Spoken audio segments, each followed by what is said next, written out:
For decades, the European Union has debated one of its most ambitious ideas: a united European army.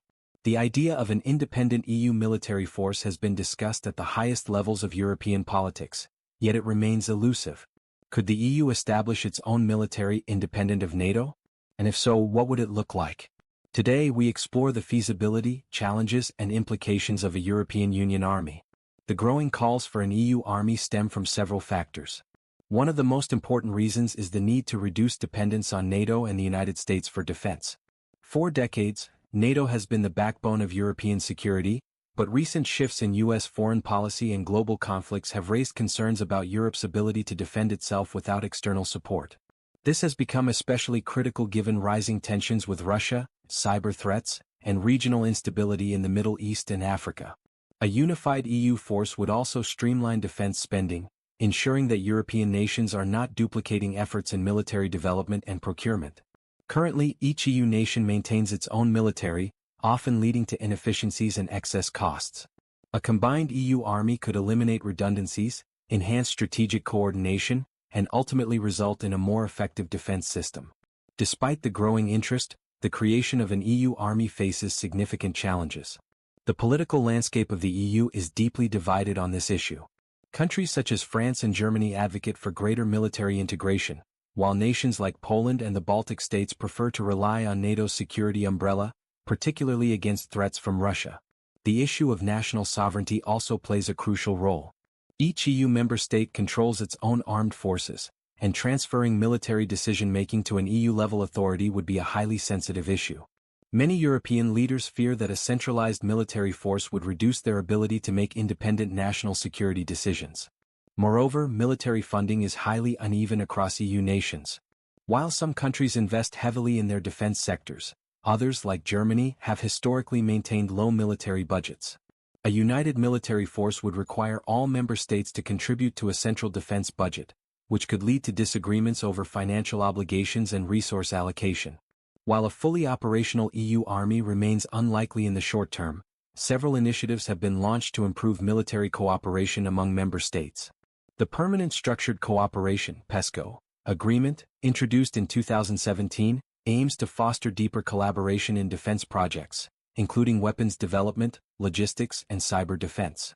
Additionally, the EU has established battle groups, multinational military units designed for rapid deployment in crisis situations.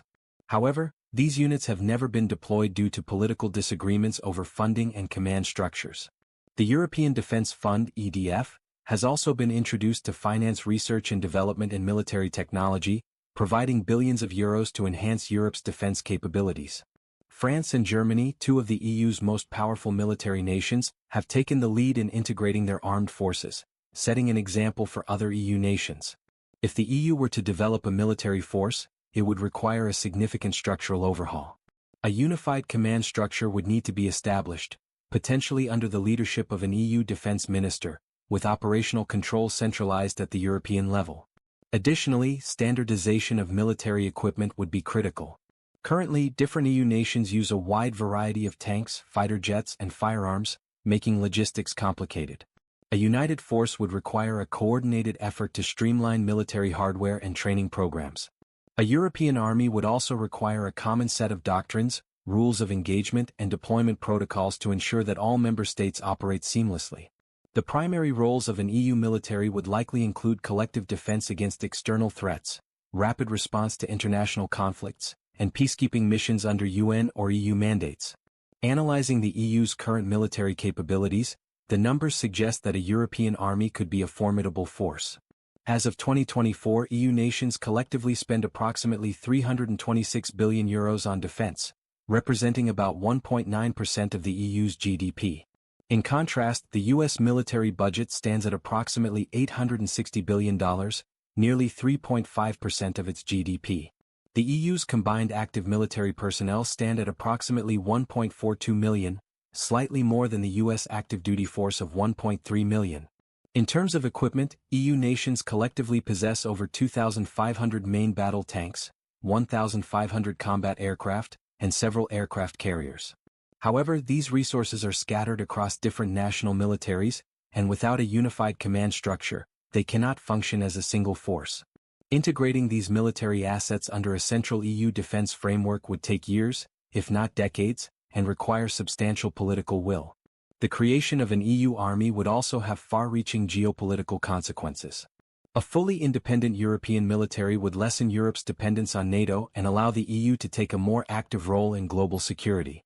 This could elevate the EU's position as a major geopolitical player, increasing its influence in international affairs. However, this shift could also create tensions with NATO and the United States. A European military force might be seen as a competitor rather than a partner, potentially leading to conflicts over defense policies and strategic priorities. Russia would also likely view an EU military as a direct threat, escalating tensions in Eastern Europe and increasing the potential for military confrontations. The balance of power in Europe and the broader global order would shift significantly if the EU were to develop an independent military capability. The question remains, is an EU army truly feasible? While the idea of a European military is appealing in theory, political disagreements, funding challenges, and legal constraints make it a distant possibility rather than an immediate reality. However, the global security landscape is changing rapidly, and Europe may soon find itself forced to reassess its military policies. Whether an EU army becomes a reality in 10 years or 50 years, the debate is unlikely to disappear. As the world moves toward an increasingly multipolar order, the EU must decide whether it will rely on external alliances or take charge of its own defense. What do you think? Would an EU army strengthen Europe's position on the global stage, or would it create more challenges than solutions? Let us know in the comments.